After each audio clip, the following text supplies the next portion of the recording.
ये भी छोटा सा यूनिट है, इतनी ज़्यादा इसमें चीज़ें नहीं है। काफ़ी ऐसी चीज़ें हैं जिनसे आप पहले ही ना हो रखते हैं।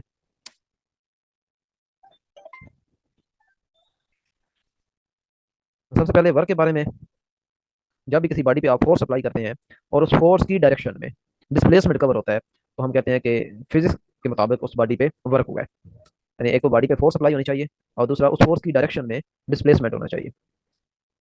तो इसका जो सिंपली फार्मूला आपके पास वो ये है कि W is equal to F S. और अगर आप आपके पास जो फोर्स है वो किसी एंगल पे लग रही हो, तो फिर आप फोर्स का फार्मूला इस तरह लिख सकते हैं, F x is equal to F cos theta.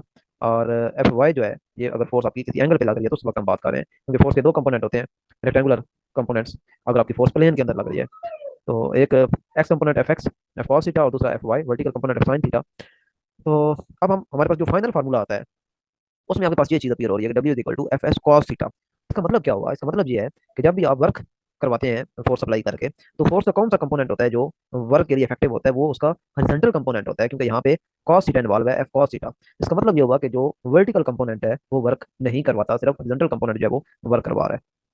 बाकी वर्क जो है वो एक स्केलर क्वांटिटी है, इसका जो यूनिट है वो जूल है। और जूल को आप डिफाइन कर सकते हैं कि अगर आपके पास 1 न्यूटन की फोर्स हो और वो आप किसी बॉडी पे अप्लाई करते हैं और वो बॉडी 1 मीटर का डिस्प्लेसमेंट कवर करता है उस फोर्स की डायरेक्शन में, फिर आप कहेंगे कि उस पर होने वाला जो वर्क है वो 1 जूल होगा।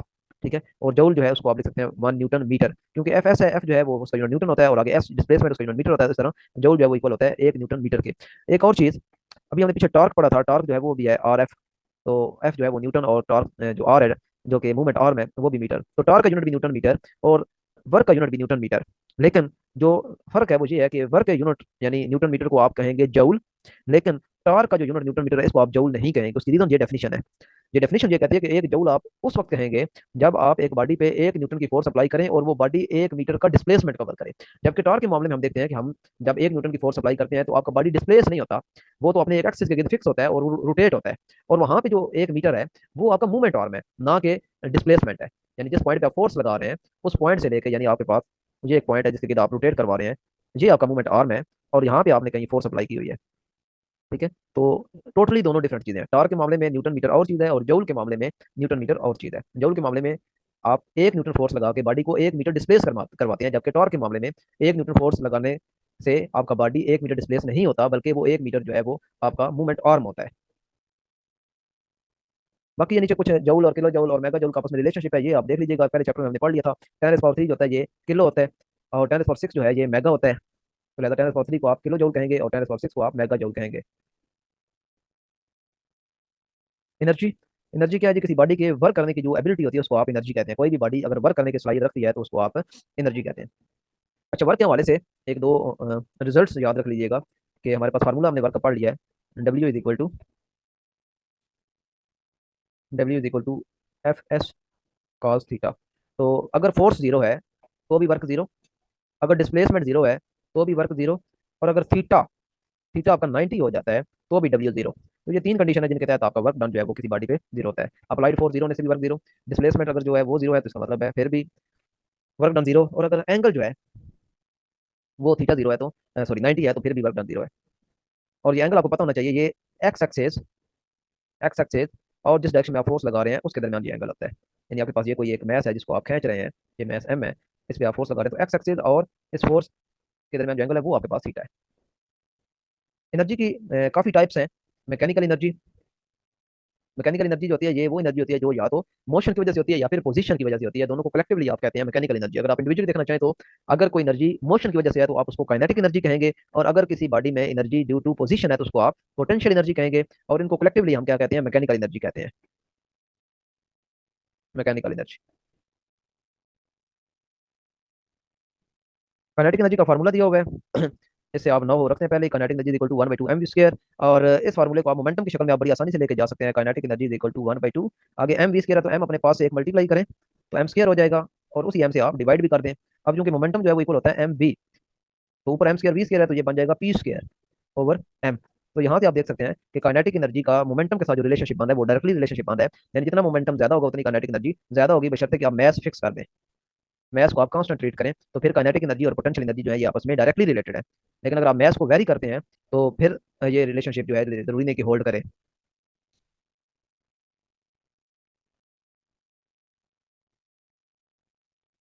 नेक्स्ट पोटेंशियल एनर्जी के बारे में पहले बता दिया कि energy due to position, position की वजह से जो एनर्जी होती है वो पोटेंशियल एनर्जी कहलाती है। इसमें ग्रेविटेशनल पोटेंशियल एनर्जी आ जाती है, इलास्टिक पोटेंशियल एनर्जी आ जाती है और इलेक्ट्रोस्टैटिक पोटेंशियल एनर्जी आती है। ये तीन किस्म की पोटेंशियल एनर्जी जो हम डिफाइन करते हैं। और ये भी आपको पता होना चाहिए कि ये तीनों की तीनों ही जो एनर्जीज हैं ये ड्यू टू कंजर्वेटिव फोर्सेज हैं, यानी ग्रेविटेशनल एनर्जी जो है वो ग्रेविटेशनल फोर्स की वजह से है और ग्रेविटेशनल फोर्स एक कंजर्वेटिव फोर्स होती है।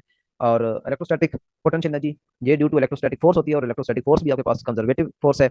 और तीसरी इलास्टिक फोर्स, तो इलास्टिक फोर्स जो है वो भी आपके पास कंजर्वेटिव फोर्स होती है, लिहाजा उसकी वजह से जो एनर्जी है इलास्टिक पोटेंशियल एनर्जी वो भी आप डिफाइन करते हैं।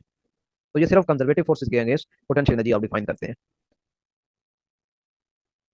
तो पोटेंशियल एनर्जी का आपके पास जो रिलेशनशिप आता है फाइंड करने का वो आता है potential energy equal to mgh। इसमें याद रखने वाली ये बात है कि ये जो h है ये near the surface of earth है। ठीक है, near the surface of earth. उसकी वजह ये है कि अगर आप सरफेस से बहुत ज्यादा दूर चले जाते हैं, जैसा कि आप कह लें कि जमीन से एक रेडियस के इक्वल ऊपर आप चले जाते हैं या जमीन से ट्वाइस रेडियस के ऊपर हाइट पे आप चले जाते हैं, तो फिर पिछले चैप्टर में हम पढ़ चुके हैं कि जो जी की वैल्यू है ये वो नहीं रहती। जी की वैल्यू आपकी चेंज हो जाती है। यानी अगर आप ये अर्थ है और ये अर्थ का रेडियस आर है और आप अर्थ के रेडियस जितना ऊपर चले जाते हैं यहाँ पे, तो अब अगर आप यहाँ पे जाके पोटेंशियल एनर्जी फाइंड करना चाहें तो आप हार की ये फार्मूला नहीं लगा सकते mgh, क्योंकि यहाँ पे जी जो है ये अब 9.8 या 10 नहीं रहेगा, बल्कि जी की वैल्यू तो चेंज हो जाएगी, G M over R plus R का स्क्वायर, और ये बन जाएगी G M over 4r square, यानी 4 गुना कम हो जाएगी।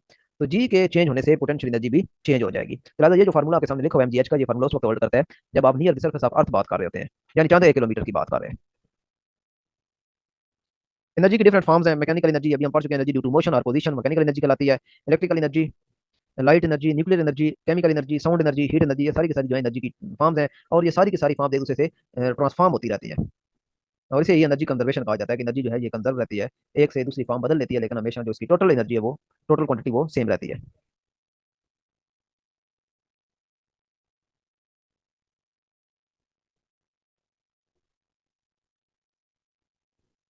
न्यूक्लियर एनर्जी जो है ये फिशन और फ्यूजन से पैदा करते हैं और ये एनर्जी आपके पास आती है आइंस्टाइन मैथ एनर्जी इक्वेशन से, E equal to mc square से।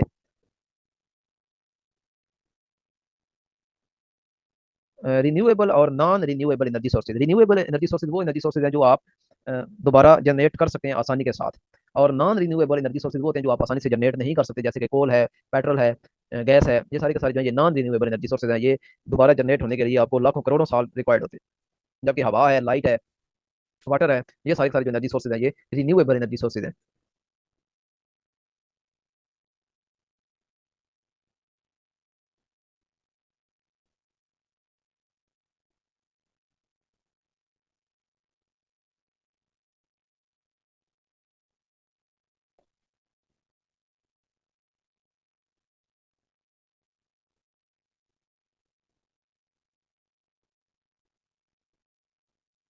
सोलर सेल जो है ये आपके पास एक किस्म के डिवाइसेज हैं जो कन्वर्ट करते हैं लाइट एनर्जी को इलेक्ट्रिकल एनर्जी में।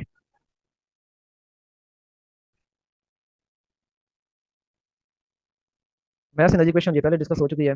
जितनी भी आप न्यूक्लियर एनर्जी हासिल करते हैं वो सारी की सारी इसी इक्वेशन से आती है, इक्वल टू mc स्क्वायर से।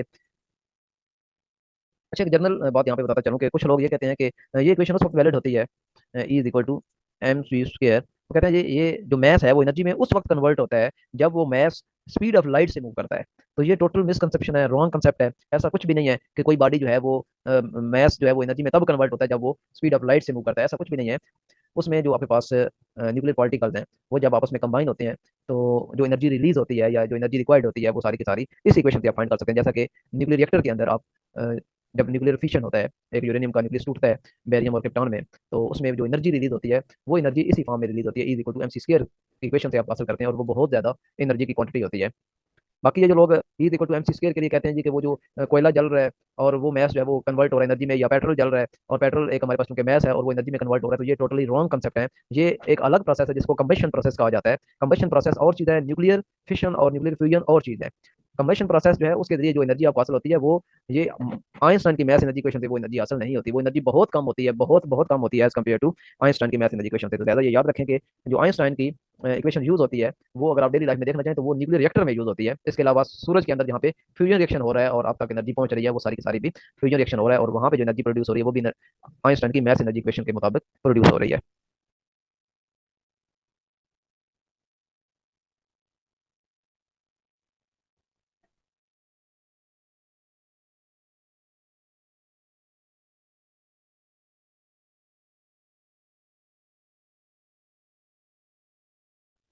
नेक्स्ट चीज़ है वो एफिशिएंसी है।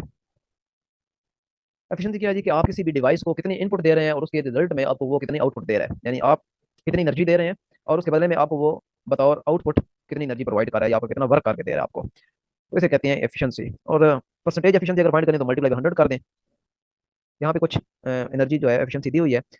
इलेक्ट्रिक लैंप की जो है वो ओनली 5% है, यानी इसका मतलब है कि अगर आप 100 जूल से इनपुट देते हैं तो वो सिर्फ 5% आपको वर्क करके देगा, बाकी 95% वो वेस्ट कर देगा, जाया कर देगा। और पेट्रोल इंजन जो है वो 25% एफिशिएंट है, 75% वो भी आपकी एनर्जी जाया कर रहा है। इलेक्ट्रिक मोटर आपकी 80% एफिशिएंट है, यानी ये बहुत ज्यादा एफिशिएंट है, 20% लॉस कर रहा है। और आपका जो फैन है ये 55% एफिशिएंट है, 45% ये भी लॉस कर रहा है। और सोलर सेल तो बहुत ही ज्यादा आपकी एनर्जी लॉस कर रहा है, सिर्फ 3% आपको एफिशिएंसी दे रहा है। और बाकी सारी की सारी जो एनर्जी है वो जाया हो रही है। पावर है नेक्स्ट टॉपिक। तो पावर क्या है? रेट ऑफ वर्क डन या work done per unit time. Unit time में कितना कोई डिवाइस जो है या इंस्ट्रूमेंट आपको वर्क करके दे रहा है उसे आप पावर कहते हैं। पावर का यूनिट जो है वो वाट है। और वाट को आप कैसे डिफाइन कर सकते हैं? The power of a body is 1 what if it does work at the rate of 1 joule पर सेकंड, यानी अगर कोई बॉडी 1 सेकंड में 1 जूल वर्क कर रहा है तो आप कहेंगे कि उसकी जो पावर है वो 1 वाट है। फिर आगे इसके और भी यूनिट्स आप इसको बना सकते हैं, कन्वर्जन कर सकते हैं। किलो वाट है, मेगा वाट है, 10 की पावर 3 वाट है तो उसको आप किलो वाट कहेंगे। और 10 की पावर 6 वाट है तो फिर आप उसको मेगावाट कह सकते हैं। हार्स पावर, हार्स पावर लाजमी याद रखना है, ये 746 वाट के इक्वल होता है।